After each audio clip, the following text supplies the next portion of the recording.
Hi friends, ఈరోజు మన legendary సిరీస్లో నంబర్ 2 పర్సన్గా మనం ఒక మహోన్నతమైన వ్యక్తిని కలవబోతున్నాం. ఆయన చేసిన సేవలు, ఆయన యొక్క జీవిత చరిత్ర మొత్తం చూసుకుని వద్దామా? పదండి. ఒక లెజెండ్ని చూడడానికి వెళ్తున్నాం కదా. శ్రీదేవి పళ్ళు కూడా తీసుకుంటుంది. జనరల్గా ఎవరైనా పెద్దవాళ్ళని చూడడానికి వెళ్ళినప్పుడు ఏదో పళ్ళు, లేకపోతే ఒక స్వీట్ బాక్స్, ఒక కారణం ఏదో తీసుకురాలి. సో శ్రీదేవి ఆ పద్ధతులన్నీ బాగా పాటిస్తుంది. పళ్ళు తీసుకొస్తుంది. మనం ఈరోజు చూడబోయే లెజెండ్ ఎదురుగా ఉన్న పెద్ద అపార్ట్మెంట్లో ఉంటారు. అది కీర్తి టవర్స్ అని ఒక బిల్డింగ్. ఇది లాలాపేట్ సెంటర్ అనమాట. మనం ఇంట్లోకి వెళ్దాం. మనం ఈరోజు లెజెండ్ టీఏకే ప్రసాద్ గారు D402లో ఉంటారు, కీర్తి హౌస్లో. వాళ్ళ ఇంటికి వచ్చాము. మన ఈనాటి లెజెండ్ని కలుద్దామా? ప్రసాద్ గారిని కలుద్దామా? TAK Prasad, the one and only man in railways with a clean chit. కరప్షన్కి చాలా దూరం ఉండే ఏకైక ఆఫీసర్ని మనం ఈరోజు కలవబోతున్నాం. కలుద్దాం రండి. హాయ్ సార్, ప్రసాద్ గారు. Thank you for giving an opportunity. ఈరోజు మీ ముందు మేము ఇలా మిమ్మల్ని సన్మానం చేసుకుంటూ మీతో ముచ్చటించడానికి నాకు అవకాశం ఇచ్చినందుకు నాకు చాలా ధన్యవాదాలు సార్. Thank you sir. వృతా భక్తి అన్నట్టు థ్యాంక్ యూ సార్. ఇంటికి వచ్చాం. ముందు ఆయన డ్రాయింగ్ రూమ్ మనం తీసుకుందాం. ఎందుకంటే ఆయన మ్యాక్సిమం టైం ఇక్కడే కూర్చొని ఆయన రాతలు, చదువులు, ఆయన చాలా చదివేస్తాడు. మొత్తం ప్రపంచం అంతా చదివేస్తాడు ఆయన. అలాగే మంచి డ్రాఫ్టరు. చాలా బాగా అన్నీ చదివేసి క్షుణ్ణంగా పరిశీలించి అంటారు చూసారా, క్షుణ్ణంగా పరిశీలించి బాగా రాస్తారు. ఈవిడ మా మేడం గారు, మా అమ్మగారు లేరు. సో ముందు ఆయన డ్రాయింగ్ రూమ్ నుంచి స్టార్ట్ చేసి ఆయన ఇంటర్వ్యూ చేద్దాం ఇప్పుడు. హాయ్ శ్రీదేవి, మూడో వచ్చావా ఇంటర్వ్యూకి? అదే కదా. Good morning friends. మనం ఈరోజు మన ఈ కిట్టా గణేష్ ఛానల్లో మరొక లెజెండ్, మా legend number 2 sir TAK Prasad garu, retired deputy CME from railways, the one and only, ఇందాక చెప్పినట్టు the one and only non corrupt officer, the best officer, the best service done. And ఆయన జీవితంలో ఎక్కడెక్కడ జాబ్ చేశారు, ఎలా స్ట్రగుల్ అయ్యారు, how he has manage the duties and how he has earned a good name and all these things will like to know from him. And he is now 75 sir? 80. Wow, I thought he is only 75. Okay, he is 80 years old, maybe my father's age. So మేము అలాగే అనుకుంటాం, మా ఫాదరే అనుకుంటాం. But senior most, we should always bow our head before seniors, and that's why I always bow to him and I take advice to him, and I have learned a lot of things from him also. So really I am privileged and very happy to be with you sir today. So let us start our interview. జనరల్గా మేమందరం టీఏకే ప్రసాద్ అనే మా అందరికీ తెలుసు sir, ఎందుకంటే full name ఎవరికి మాకు తెలీదు. ఒకసారి మీ ఫుల్ నేమ్ చెప్తారా? Turlapati Anjaneya Krishna Prasad. Okay, Turlapati Anjaneya Krishna Prasad. Very good, very good.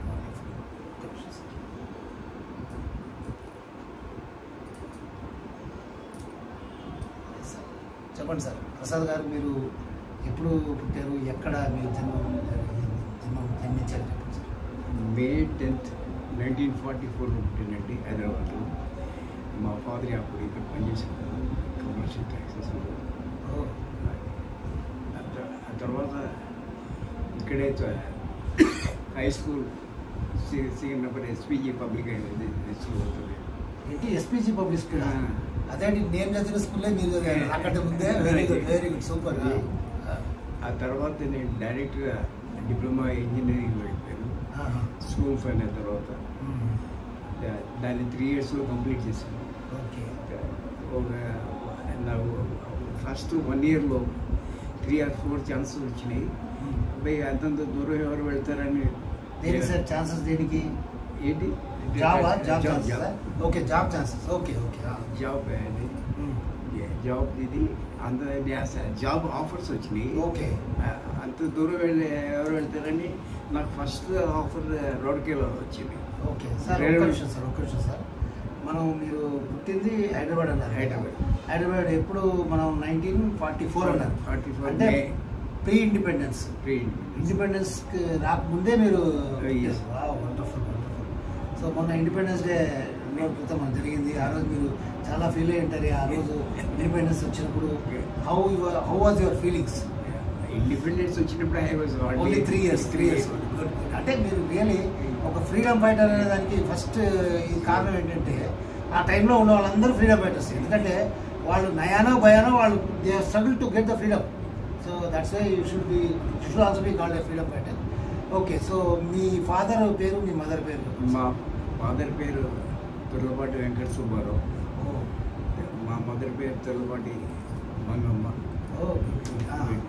So ఆ విధంగా మీరు ఎడ్యుకేషన్ జరిగింది. తర్వాత జాబ్ ఆపర్చునిటీస్ వచ్చాయి. బట్ జాబ్ ఆపర్చునిటీస్ వచ్చినప్పుడు ఏంటంటే first opportunity I got in Rourkela steel plant. Rourkela steel plant ఇక్కడి నుంచి 800 కిలోమీటర్లు బయలు ఉందనేసి నేను వెళ్ళలేదు. కానీ అన్ఫార్చునేట్లీ నేను I got a appointment in railways. ఆ తర్వాత 2-3 అపాయింట్స్ ఎక్కడికి వెళ్ళలేదు. రైల్వేస్లో అపాయింట్మెంట్ వచ్చింది.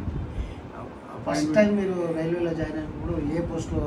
నేను ట్రైనీ చార్జ్మెన్. చార్జ్మెన్ అంటే group C sir? Group C అంటే ట్రైనీ చార్జ్మెన్గా జాయిన్ అయ్యి మీరు రిటైర్మెంట్ అప్పటికి డిప్యూటీ సిఎంఈ అంటే almost J grade SG selection grade అంటే జే గ్రేడ్ దాటి సెలక్షన్ గ్రేడ్లో రిటైర్ అయ్యారు. Very good progress sir. Selection గ్రేడ్లో I got 4 years experience. Selection గ్రేడ్లో 4 years అయిపోయింది. ఇంకొన్ని రోజులు సర్వీస్ ఉంటే మీరు ఎస్ఏజీ అయిపోయారు. ఎస్ఏజీ ఇప్పటికే ఫైట్ చేస్తున్నాను. గుడ్. You are good fighter. భారతీయుడు అని అంటుంటాం మా అపార్ట్మెంట్స్లో సార్ ఎప్పుడు.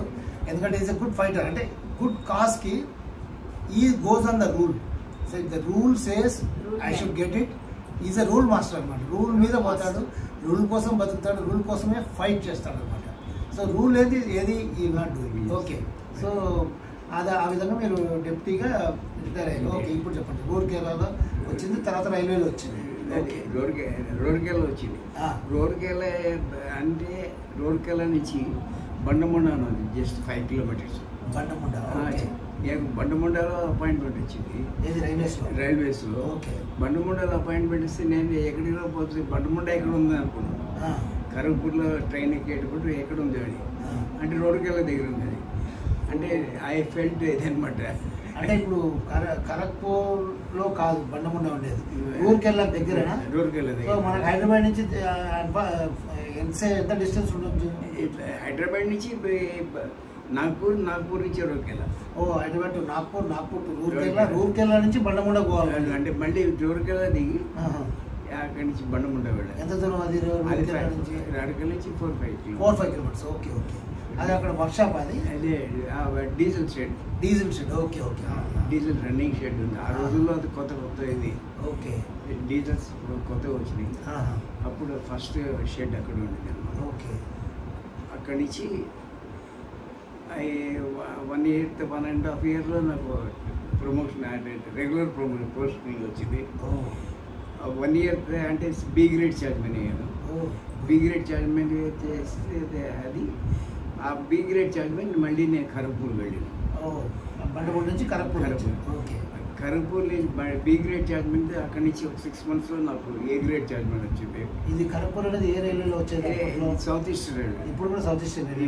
ఇప్పుడు south east. Okay. Right. South east అక్కడ ఖరగ్పూర్లో ఏ గ్రేడ్ చార్జ్మెన్ వచ్చింది 6 monthsలో. ఆ తర్వాత ఐ వాజ్ వర్కింగ్ అని చేసి తర్వాత ఏంటంటే ఇంకో 1.5 year తర్వాత I was suppose to get 4man B. Okay. A grade chargemen నుంచి 4man B.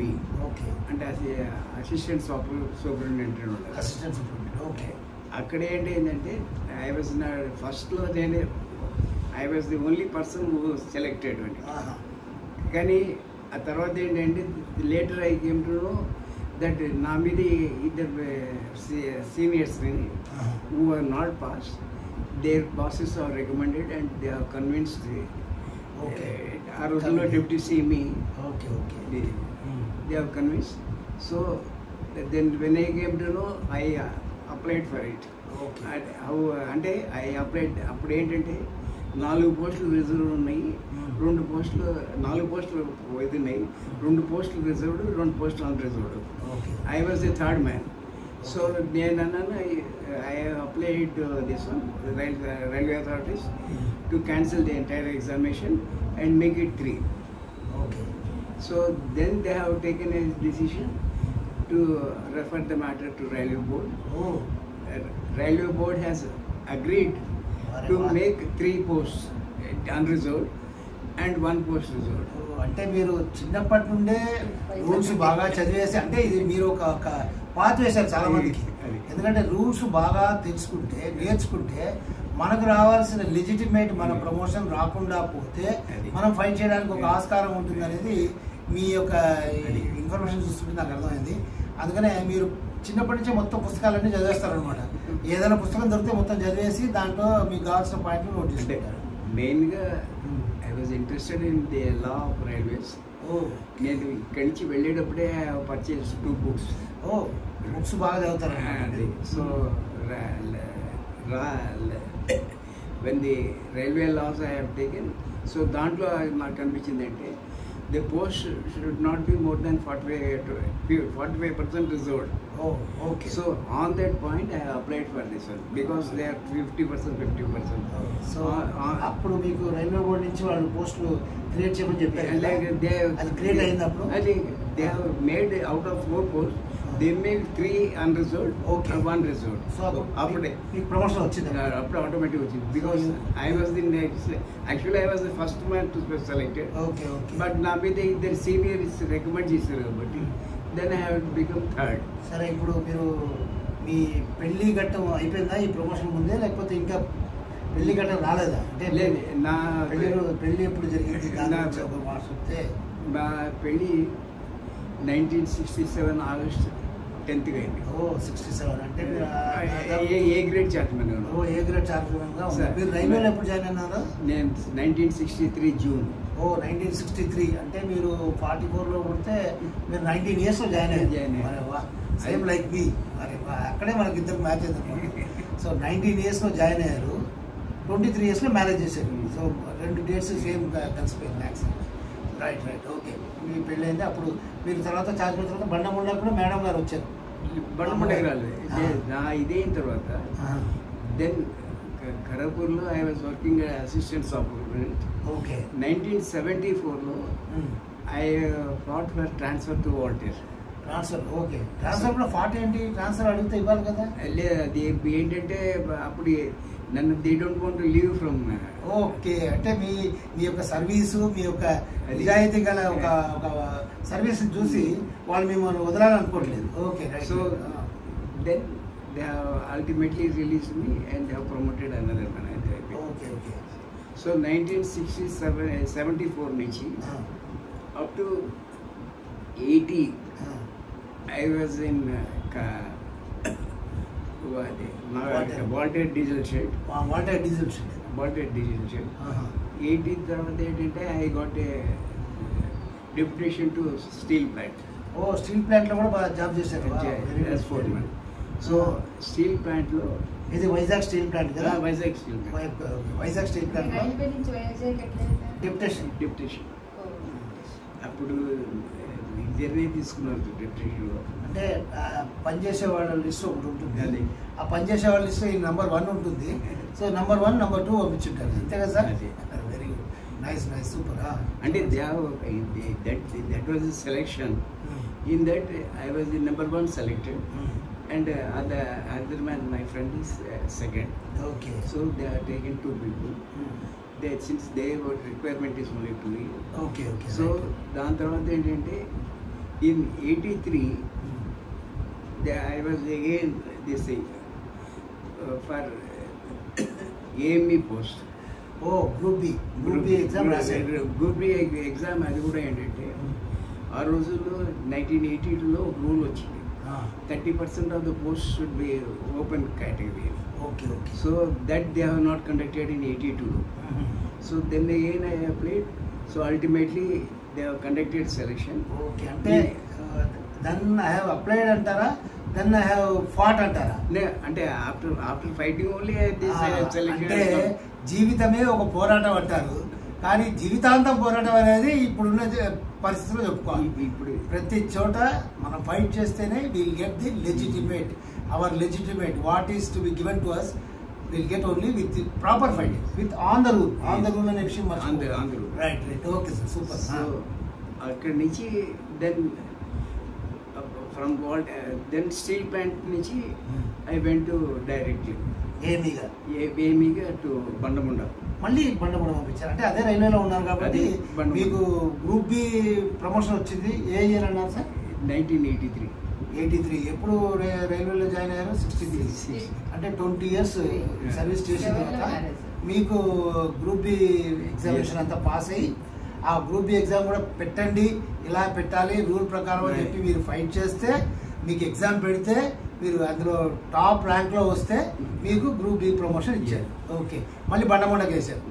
ఈ బండముండ మీ జీవితంలో చాలా పెద్ద బండలా ఉన్నట్టుంది. Very good, very good. Bandamunda ఇస్తే then by 88, 89 I become DME. అంటే గ్రూప్ బి నుంచి డిఎంఈ అంటే గ్రూప్ ఏ సర్వీసెస్ కదా? Group A service. Okay, group A service I came only in 91. Okay, group A services. 83 నుంచి మీరు ఎన్ని సంవత్సరాలు నెక్స్ట్ ప్రమోషన్ వచ్చింది మీకు డిఎంఈగా? 8 years, 5 years పట్టింది. అంటే 89లో వచ్చి ఉంటుంది. ఓకే, సో 89లో ఇది వస్తే అనదర్ 2 yearsలో you got the confirmation. Another 2 years. అదే, అంటే ఇప్పుడు గ్రూప్ బిగా మీరు ఎగ్జామ్ రాసి పాస్ అయినా కూడా మీకు గ్రూప్ ఏ సర్వీసెస్లో రికగ్నిషన్ ఎప్పుడు వస్తుందంటే యూపీఎస్సీ క్లియర్ చేయాలి. యూపీఎస్సీ మీ బ్యాచ్ని క్లియర్ చేస్తే మీకు గ్రూప్ ఏ సర్వీసెస్ కింద మిమ్మల్ని పరిగణిస్తారు వాళ్ళు ఓకే చెప్పినప్పటి నుంచి. That has come in 91. Very good, very wonderful service, super. చెప్పండి సార్. 91లో I have transfer to again Waltair. 91 మళ్ళీ బండముండ నుంచి వాల్టేర్కి వచ్చింది. 93లో వచ్చింది యాక్చువల్గా. 91, 92లో ఐ కేమ్. అప్పుడు ఇక్కడ యాజ్ డిఎంఈ వచ్చింది, as DME Waltair, as CNW DME CNW. అక్కడ మా అమ్మాయి పెళ్లి చేశాను. ఇందాక నేను అడగ మర్చిపోయాను. మీరు మీ సర్వీస్ పర్టికులర్స్ చెప్తుంటే నాకు హాయిగా ఎంత ఉత్సాహంగా ఉందంటే, జీవితంలో ఎవరైనా పోరాడితేనే దొరుకుతుందనే విషయం చాలా బాగా చెప్పారు. సో మీకు ఎంతమంది పిల్లలు సార్? ఒక అమ్మాయి, 2 అబ్బాయిలు. ఒక అమ్మాయి, 2 అబ్బాయిలు. ఓకే, ఇప్పుడు చెప్పండి. అమ్మాయికి పెళ్లి చేశారు? పెళ్లి 93లో. 93లో అమ్మాయి పెళ్లి చేశారు. ఓకే, 91లో చేశాను. ఓకే, దాని తర్వాత మా అమ్మాయి. మీకు పెద్ద అబ్బాయి? ఫస్ట్ అబ్బాయి? లేదు, ఫస్ట్ అమ్మాయి. తర్వాత 2 అబ్బాయి. ఏం చేస్తారు 2 అబ్బాయి? 2 అబ్బాయిల్లో ఒక ఏమన్నా చిన్నవాడు ఏమన్నా ఇప్పుడు పూణేలో SCL పనిచేస్తున్నాడు. SCL.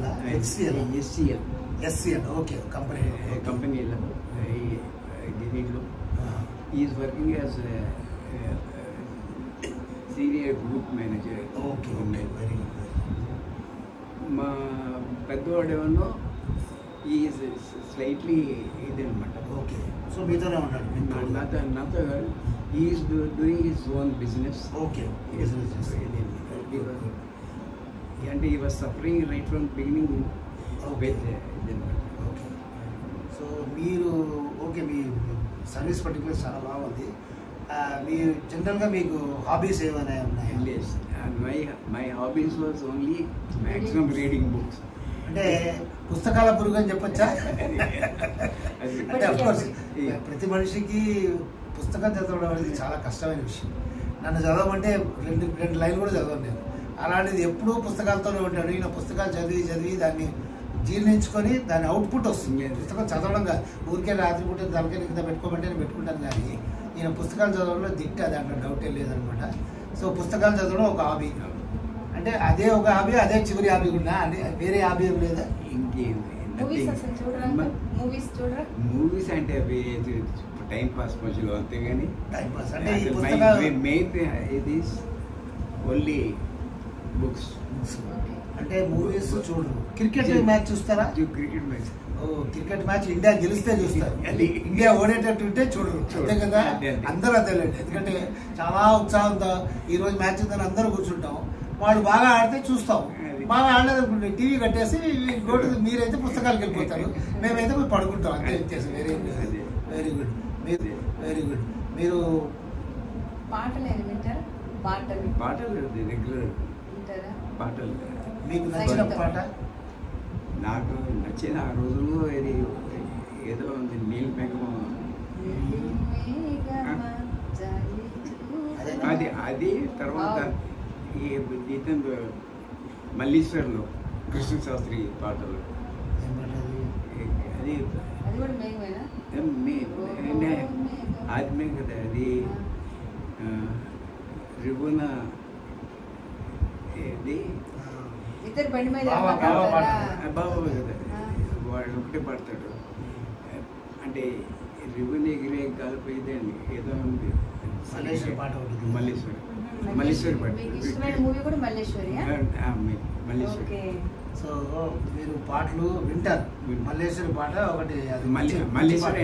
అన్ని పాటలు వింటాను. అంటే మీకు నచ్చిన పాటలు అది జనరల్గా పాత పాటలు వింటారు. ఆ రోజుల్లో మీకు రేడియో మెయిన్ గా ఉండేది కదా. ఇప్పుడంటే టీవీలో పాట చూసేయచ్చు. అప్పుడైతే మీరు ఓన్లీ రేడియోలో వినేవాళ్ళు. సినిమాలు అయితే ఎక్కువ చూడరు. సినిమాలు మరి మా ఆంటీ గారు ఎప్పుడైనా మిమ్మల్ని సినిమా తీసుకెళ్ళమంటే? తను ఏంటంటే ఇక్కడ వాళ్ళ లేడీ ఫ్రెండ్స్. ఓహో, లేడీస్ ఫ్రెండ్స్ వాళ్ళు ఉంటారు కాబట్టి వాళ్ళు వెళ్తారు. ఇది కొంచెం కష్టమైన ప్రశ్న, మిమ్మల్ని అడగకూడదు, కానీ ఏమనుకోకుండా చిన్నగా జవాబు చెప్పండి. మీరు గుళ్ళకు గోపురాలకు వెళ్తారా? మీకు దైవ భక్తి ఉందా? లేదు. Okay, right, that's good. అంటే మీ ఆంటీ వెళ్తారా గుళ్ళకి? ఆంటీ పూజలు చేసుకుంటారు. ఆంటీ గుళ్ళకి వెళ్తారు, పూజలు చేస్తారు. మిమ్మల్ని ఎప్పుడు ఆంటీ రమ్మనరా, గుడికి రండి, నాతో రండి, అలాంటి ఇబ్బందులు లేవు. సో అది ఒక అండర్స్టాండింగ్. సో ఆల్ మగల్లో మొగుడు పిల్లల్లో అండర్స్టాండింగ్ ఏంటంటే మొగుడికి ఏం కావాలో అది చేయాలి, మనకేం కావాలో చేసుకోవాలి. ఎవరిని నిర్బంధించద్దు. నువ్వు ఇది చేయి, నా కోసం ఇది చేయి, నీ కోసం ఇది చేయని చెప్పకూడదు అనమాట. ఇది ఒక తాత్పర్యం మనం సార్ జీవితంలో నేర్చుకోవాలి. సో మీ రెండో పెద్ద అబ్బాయి ఎక్కడ ఉన్నాడు, చిన్న అబ్బాయి ఇక్కడ ఉన్నాడు? సరే, పెద్ద అబ్బాయి నాతో ఉన్నాడు. ఓకే. చిన్న అబ్బాయి పోనాడు. సరే, ఇప్పుడు మీరు ఎక్కడ దాకా మనం వచ్చాం? డిఎంఈ వచ్చింది. తర్వాత డిఎంఈ వచ్చిన తర్వాత ఏంటంటే డిఎంఈగా transfer to South Central Railway 1966 నేను ముట్టాను సార్. అప్పుడు మీరు డిఎంఏగా సౌత్ సెంట్రల్ 1986. ఓకే, 89. నేను 83లో 89లో డిఎంఏ అయ్యాను. 89లో డిఎంఏ. 96లో నేను ఐ కేమ్ టు ఇది మౌలాలి. 96లో Moula Ali I have change railway. ఇది 96. మీకు రైల్వే చేంజ్ ఎలా వచ్చిందంటే మీరు అడిగితే ఇచ్చారు వాళ్ళు? నేను అడిగితే ఇచ్చాను. అప్పట్లో ఇంటర్ రైల్వే ట్రాన్స్ఫర్ ఉందన్నమాట. ఇప్పుడు ఉంది, కానీ ఇది అంటే కష్టం కదా ఇప్పుడు. అప్పుడు కొంచెం ఈజీగా వచ్చిందేమో. లేదా క్లాస్ 1 ఆఫీసర్స్ క్లాస్ 1 ఆఫీసర్స్ కాబట్టి మీరు ఆప్ట్ చేస్తే వచ్చేస్తుంది. అప్పటికి మీకు గ్రూప్ ఏ సర్వీసెస్ వచ్చేసింది కాబట్టి మీరు రిక్వెస్ట్ ట్రాన్స్ఫర్ పెడితే ఆటోమేటిక్గా transfer to South central and you come here. Okay, very good. South central how you progress? South central by 98 May I become deputy CME. 98 May. Right. Deputy CME. And then 2000 or 2001 I became selection grade. Then 2004 I retired from railways. 2004 retired. May 24. Okay.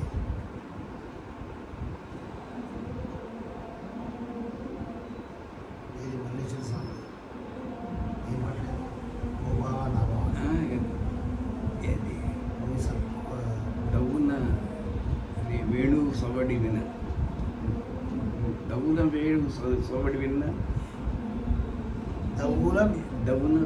Venu సోబడి విన్న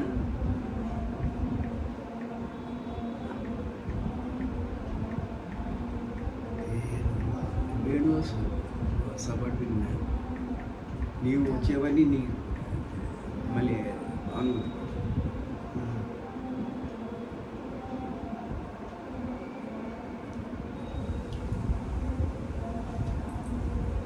very good. So ఆ విధంగా మీరు 90 deputy సీఎంగా మీరు ఎప్పుడు retire అయ్యారు? Retired deputy CM అంటే selection grade in 2004 May. Deputy CME అనేది J grade sir, junior administrative grade అంటారు. జూనియర్ అడ్మినిస్ట్రేటివ్, దాని నుంచి సెలక్షన్ గ్రేడ్ డిప్యూటీ సీఎం అని. దాని తర్వాత మీరు సెలక్షన్ గ్రేడ్ లో కూడా పనిచేశారు. సెలక్షన్ గ్రేడ్ లో వచ్చేసి మీరు రిటైర్ అయ్యారు. ఎప్పుడు రిటైర్ అయ్యారు? 2004. 2004 అంటే ఇప్పుడు రిటైర్ అయ్యి 20 years అయిపోయింది. Wonderful wonderful.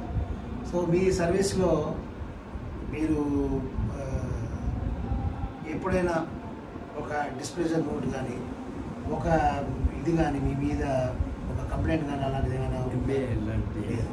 ఎందుకు ఉంటుంది? ఎందుకంటే రూల్ మాస్టర్ రూల్ మీదనే ఉంటాడు, రూల్ కోసమే పోరాడతాడు, రూల్ కోసమే పోరాడుతూనే ఉంటాడు. కాబట్టి ఈయనకి వాళ్ళు ఇచ్చేది కాదు, ఈయనే అది వాళ్ళకి ఇస్తాడు. ఎందుకంటే ఈ always fights with the administration for the rule. Administration ఎప్పుడైతే రూల్ దాటుతుందో ఈయన ఇమీడియట్గా ఫైట్ చేస్తాడు. కాబట్టి ఈయన only give letter to the administration and make them to work on the letter and go in to the details and finally accept him what ever ఈ says. మేము విన్నాం చాలా ఆర్టీఐలో మీరు చాలా అప్లికేషన్ పంపిస్తుంటారని. ఆర్టీఐలో నేను రిటైర్ దగ్గర నుంచి ఏంటి నాకు ఆ ప్రమోషన్ కావాలి, ఈ ప్రమోషన్ కావాలి, లేకపోతే మా ఇది పర్సనల్ ప్రాబ్లమ్స్ ఏదైనా ఎలక్ట్రిసిటీ కానీ ఇది కానీ. అంటే ఆర్టీఐ అంటే right to information act sir. Right to information act కొత్త యాక్ట్ మన కోసం పెట్టారు. సో అందులో మనం ఏదైనా కూడా గవర్నమెంట్ పనులు చేయనప్పుడు వాళ్ళని అడగచ్చు. సో మీరు అలా ఆర్టీఐలో అడుగుతూనే ఉంటారు మీ ప్రమోషన్ కానీ ఇది కానీ కూడా అడుగుతున్నాను. అది నాకు తెలుసు. మీరు రెగ్యులర్గా ఆర్టీఐ ఎవరైతే ఏపీఐఓ ఉంటారు కదా, పిఐఓ అంటే పబ్లిక్ ఇన్ఫర్మేషన్ ఆఫీసర్. అంటే ఈయన పెట్టే ఆర్టీఐలో పెట్టే అప్లికేషన్స్ వాళ్ళు చదివి ఆఫీస్లో వాళ్ళకు ఒక సెపరేట్ ఆఫీసర్ నామినేట్ అయి ఉంటాడు. అతను ఈయన రిప్లై ఇస్తుంటాడు. ఆయన రోజు పొద్దున్న లేవని అనుకుంటాడు, ఈ రోజైనా పిఏకే ప్రసాద్ దగ్గర నుంచి నాకు అప్లికేషన్ రాకపోతే చాలా బాబు అనుకుంటాడు. ఇమీడియట్గా ఒక అప్లికేషన్ కవర్లో వస్తుంది, ఆర్టీఐ క్వశ్చన్ అనమాట. So it's a good item from the government of India. RTI PO answer I'm not certified PO answer. I will appeal to appellate officer. దాని మీద అప్లేట్ ఆఫీసర్ ఉంటారు, దాని మీద ఇంకో ఆఫీసర్ ఉంటారు. So ultimately the government has taken a decision to introduce this right to information act. Yes. To give the information to the employees or the public for any government services not done properly or if any lacuna is there in their working. So that is a good weapon what the government has given to the public and the citizens. Really great thing. అయితే మీరు ఈ RT applications only మీ సొంతం కోసం రాస్తారా, వేరే ఫ్రెండ్స్కి కూడా help చేస్తారా? అంటే మా ఫ్రెండ్స్ ఎవరన్నా అవసరం అయితే I will help them this one. అంటే మీ ఫ్రెండ్స్ అంతా మీ దగ్గరికి సార్ ఈ ప్రమోషన్ రాలేదు సార్ రాలేదంటే ఎనీ ప్రాబ్లం అదే అంటే సర్వీస్ రూల్స్లో ఈయన ఫ్రెండ్స్ కూడా ఏదైనా రూల్స్ తెలియక ఈయన దగ్గరికి వస్తే రూల్ గైడ్ చేస్తారు. అలాగే వాళ్ళకు సరిగా అయిన ప్రమోషన్ రానిచ్చో ప్రాపర్ రిప్రజెంటేషన్ ఇస్తాడు, ప్రాపర్ ఆర్టీఐకి అప్లై చేస్తాడు. అవన్నీ హెల్పింగ్ నేచర్ కూడా చాలా ఉందంటారు. Very good. సో మీకు జనరల్గా మిమ్మల్ని చూస్తే అందరూ కరప్ట్ ఆఫీసర్స్ అంతా భయపడతారనే ఒక పేరు ఉంది సార్.